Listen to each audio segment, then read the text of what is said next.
prendre soin de son temps. Un train peut faire demi-tour. On peut gommer un dessin qu'on a fait et qu'on ne trouve pas beau. Une voiture peut changer de direction. On peut mettre un pull à l'envers. On peut marcher à reculons. Mais on ne peut pas changer le sens du temps. Ce qui est passé est passé. Impossible de remonter le temps, de revenir en arrière, effacer le passé, le détruire. C'est donc important de prendre soin du temps. Une fois qu'il est passé, il ne repasse pas. Lucie rentre dans la boulangerie qui est à côté de l'école. Elle a juste assez d'argent pour s'acheter un pain au chocolat. Il n'y en a plus sur l'étagère et la boulangère va voir s'il y en a qui sont en train de sortir du four. Lucie se retrouve seule dans la boulangerie. Sur le comptoir, il y a ses bonbons préférés, des réglisses fourrées. Sans réfléchir, elle en prend 3 et les met vite dans sa poche. La boulangère revient avec un plateau de pain au chocolat tout chaud, en tend un à Lucie qui le paie. Lucie rentre chez elle, dit bonjour à ses parents sans oser les regarder et s'enferme dans sa chambre. Le soir, impossible de s'endormir. Elle a chaud, elle se tourne et se retourne dans son lit pendant des heures. Elle tremble à l'idée de passer devant la boulangerie en allant à l'école. Elle se voit enfermée dans une prison. Elle se sent horriblement coupable. Comme elle aimerait ne jamais avoir fait ça. Mais Lucie ne peut pas recommencer.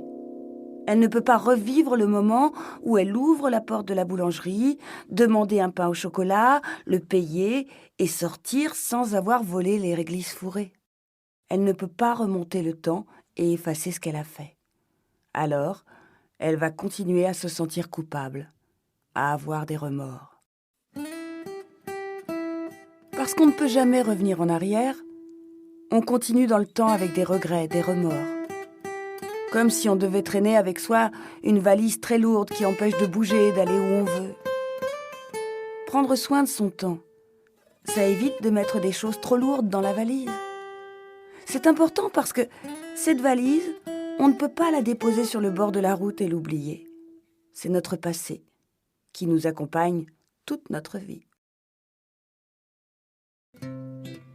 On a vraiment intérêt à construire un passé qu'on va aimer.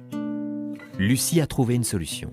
Le lendemain, elle retourne voir la boulangère et lui raconte toute l'histoire. Elle rembourse les réglisses avec son argent de poche. En sortant, elle se sent légère et même fière d'elle-même. Elle a surmonté sa peur, toute seule. Elle n'a pas effacé le passé, mais elle a réparé son vol et maintenant, elle peut vivre l'esprit tranquille. Bien sûr, Lucie n'aimera jamais ce moment du temps où elle a volé les bonbons. Mais elle aime bien le moment du temps où elle a eu le courage d'aller rembourser la boulangère. Préparer ses rêves. Le futur arrive, il vient, c'est sûr. Comme Noël prochain, comme le prochain anniversaire, comme les vacances d'été. Tout cela va arriver.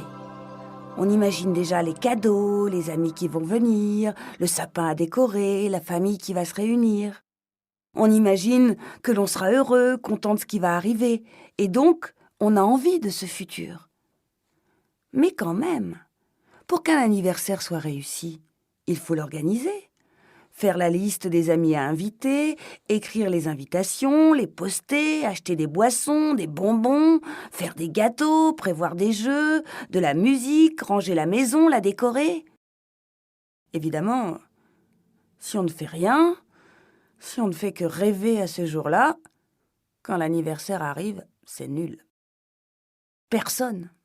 Pas de cadeaux, pas de jeu, rien. C'est pas un anniversaire. Le rêve d'anniversaire ne s'est pas transformé en réalité.